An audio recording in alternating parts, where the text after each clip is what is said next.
Okay, where do you begin with Minister Farakhan? What kind of do we have a shot at an integrated America where we really do get rid of these fears? Do you think we have a chance at that? Have you given up on that?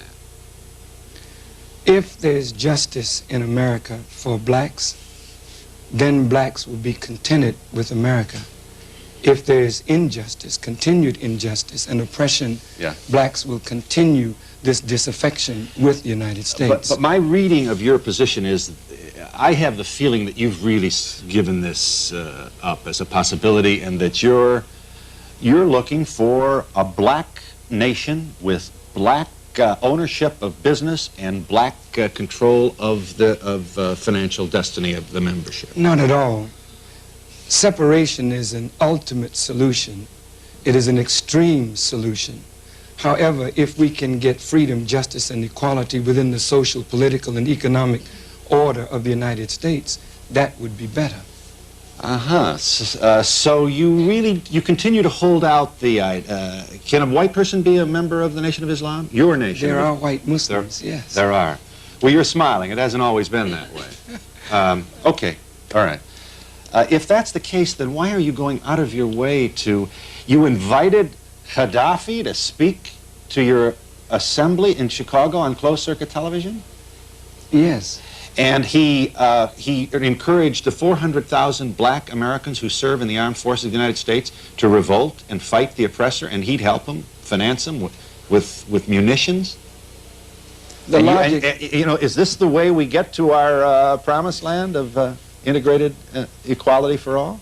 Of course, the majority of blacks reject that suggestion. And does Minister Farakhan reject it? Of course I do.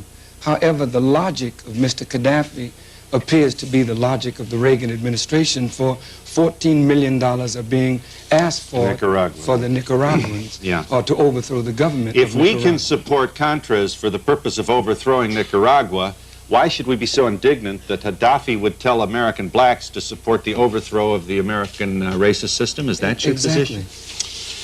Okay, let's go over this once again. Here's what you said. Here's what you said. This is not so funny.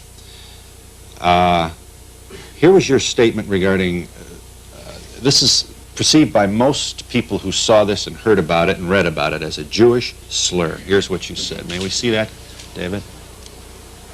Nation called Israel never have had any peace in 40 years, and she will never have any peace, because there can be no peace structured on injustice, thievery, lying, and deceit, and using the name of God to shield your dirty religion under his holy and righteous name.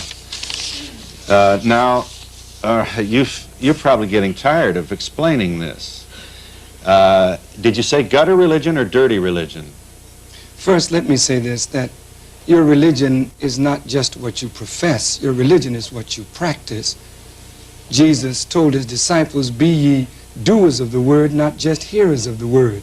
Lying, thievery, injustice, and murder is unclean. And using that to shield your, what I call dirty practice under God's name, is practicing dirty religion. Would you say the same thing to Gaddafi? I would say that any person that violates principles of righteousness and decency is practicing dirty religion. Does he? Here's a man who exports terrorism.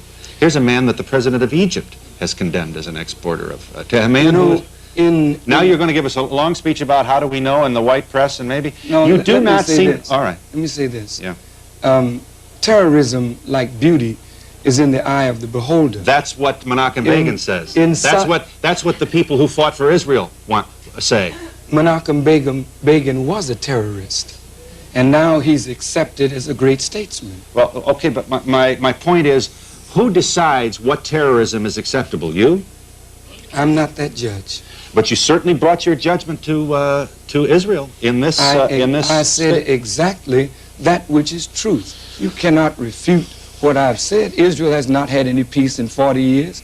And it does not look as though she will have peace, because there is no peace structured on injustice. You know, it is a fact. Israel has a lap full of problems, as does America. There's no doubt about it. You know, it's going to be real hard to argue with you regarding the grievances. And I certainly think it's a mistake to get into a contest about whose atrocity is the worst atrocity. Nevertheless, are you here to say that Jews are not entitled to any homeland anywhere? For 40 years, the Jewish state has existed, and they've had problems defining what is a Jew. Once we can define what is a Jew, then we can talk about a Jewish homeland. What is the definition of a Jew? And what is the definition of a member of a Muslim? Now, you know, nobody's, okay, certainly like most religions, you're fractured yourself. Jew is not a race. But what's your point? My point is, I can define what a Muslim is.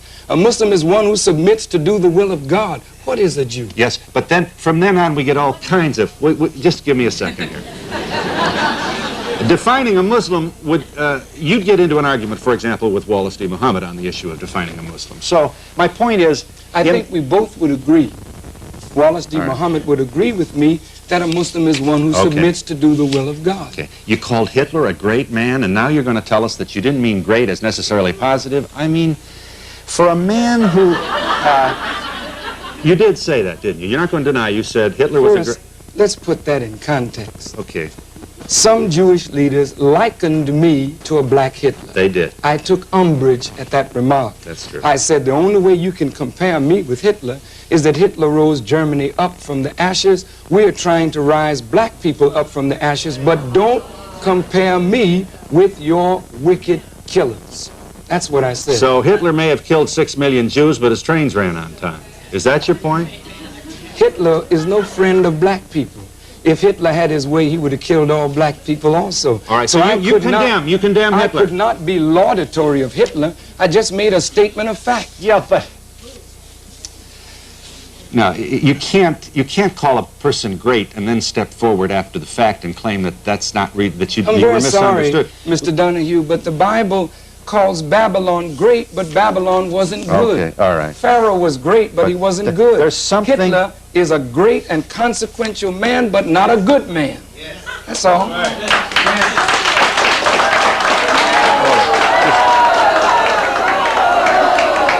I'll tell you this. Let me say this. Here's the... Incident, does God talk to you, Minister Farakhan? Does God talk to you? Do you mean, do I hear God in my ear? No, of course not. Are you a prophet? No, I'm not. So you are then... So you really don't have you don't have any special divine stuff that I don't have, right? I don't know. That's debatable. Well, I think that's a very important concession. I appreciate very much the humility with which you confess to being a mortal human being, subject to error like all of us. And yet you do have a kind of, you have a messianic posture about you. You do, if you are honest to say you're not a prophet, but you present at the podium as one. Sort of a follower of Muhammad. And that's the problem. You have every right to practice your religion. I don't want to sound patronizing, but once we don't allow people to do that, we really have a bigger problem than we can possibly imagine. But you do not have the right to claim absolute truth, and that's what I hear from you. You disagree with Minister Farakhan. You disagree with God. That's pretty arrogant thing to do. Mr. Swaggart and other white theologians take a very strong theological position. Yes, they do. You don't question their right to believe in the correctness of their vision. But I certainly question their right to impose it on other people. I believe in the correctness of the position of the teachings of the Honorable Elijah Muhammad, and I stand on that position. Okay.